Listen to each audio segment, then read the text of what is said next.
Oke gengs, jumpa lagi bersama Pakel Channel 05. Pada kesempatan video kali ini kita akan membahas tentang kualitas dasar produk kaos yang bakal kita pasarkan. Sebagai pengusaha pemula, kualitas dasar itu sangat penting untuk menentukan berkembang dan tidaknya permintaan produk kita di pasaran.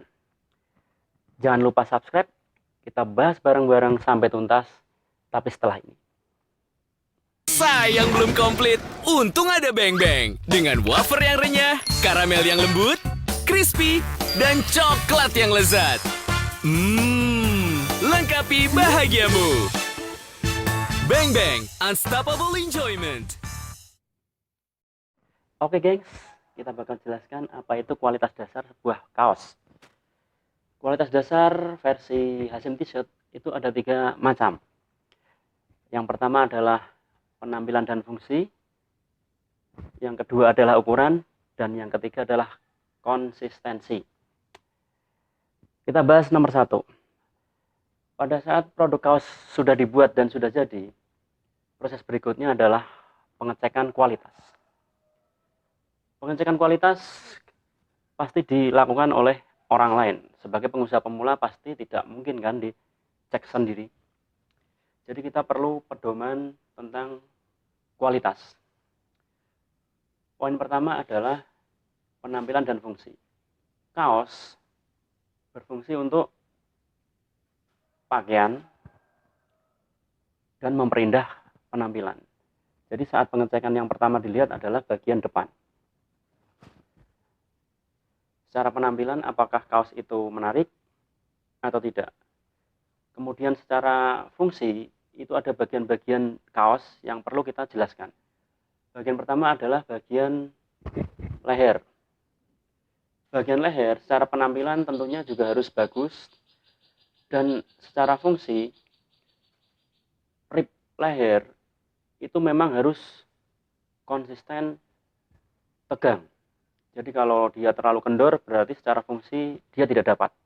Jadi untuk standar kualitas rib leher itu memang harus tegang, karena dia mengunci kekendoran kain di sekitar leher.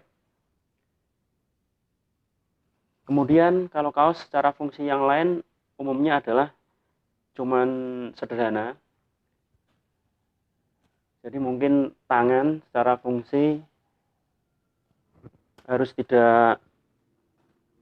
harus imbang antara kanan dan kiri pengecekannya. Karena kalau tidak imbang secara fungsi dikenakan tidak akan nyaman. Itu bagian tangan. Kemudian bagian yang lain secara fungsi adalah jahitan. Karena kaos adalah pakaian yang sangat simpel. Jadi selain bagian kerah, tangan, dan yang terakhir cuman jahitan. Dan jahitan meliputi apakah jahitan itu lompat, meleset, atau rusak atau broken, rusak alias jahitan itu terlepas. Paling poin-poinnya cuma itu saja. Meleset, apakah ada jahitan di setiap lipatan ini meleset dari kain. Lompat, apakah jahitan tersebut tusukannya tidak konsisten alias lompat terlalu jauh sehingga membuat kainnya tidak terjahit. Kemudian meleset, apakah lipatan-lipatan itu benar-benar terkunci oleh jahitan.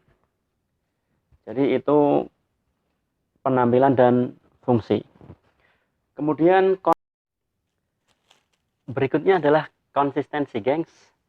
Konsistensi itu di mana produk yang kita buat, produk 1, produk 2, produk berikutnya, produk seterusnya, itu kualitasnya setara atau tidak naik turun.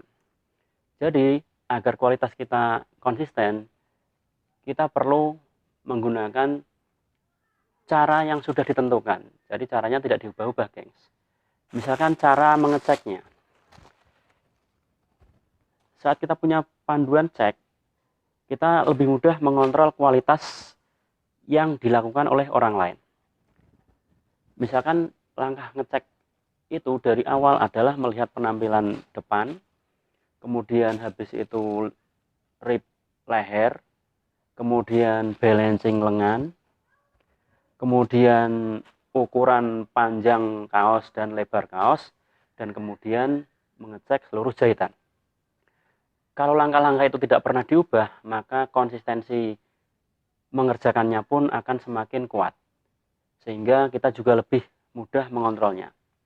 Kalau sudah konsistensi mengeceknya itu kuat, maka kualitas dari produk yang kita hasilkan setiap hari bakal terjaga. Jadi itulah tadi pembahasan tentang kualitas dasar. Kenapa kita harus punya kualitas dasar? Karena kita produksi dari hari ke hari berharap semakin meningkat. Semakin banyak produk yang kita hasilkan, kita memerlukan benteng kualitas yang kuat. Jadi kita harus menentukan kualitas dasar untuk membentengi kualitas produk kita. Oke gengs, itu tadi tentang kualitas dasar. Tetap subscribe, karena di channel YouTube ini kita bakal terus bahas apapun tentang usaha kaos distro. Jadi subscribe dan tetap stay tune. Cayo.